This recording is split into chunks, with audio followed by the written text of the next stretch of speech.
सकता है, और जो काम कोई नहीं कर पाता वह काम वो दूती कर देती थी। और मंत्री ने उस दूती को सारी बात बताई और कहा, तू कैसे भी करके उस नौकर की पत्नी से मेरा संपर्क करवा दे। इसके बदले तुझे जितना धन चाहिए मैं उतना धन देने को तैयार हूं।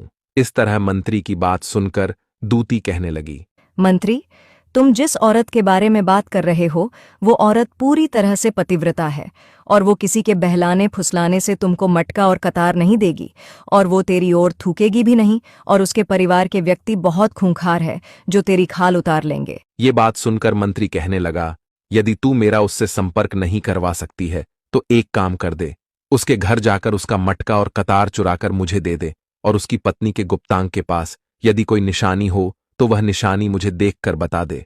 फिर मैं तुझे मुंह मांगा इनाम दूंगा, तुझे जितना धन चाहिए उतना धन मैं दूंगा, बस तू मेरा यह काम कर दे।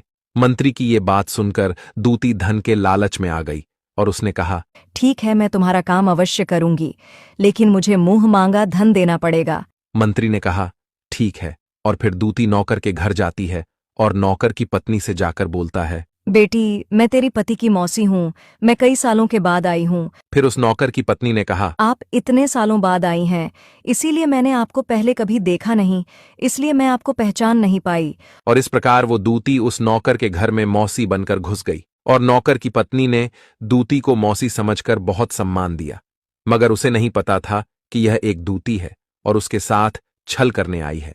और वह दूती उस पतिव्रता स्त्री के साथ में 2 दिन तक रुकी, और जिस समय वह स्त्री स्नान करने लगी तो दूती ने उठकर उस स्त्री की कमर रगड़ने लगी।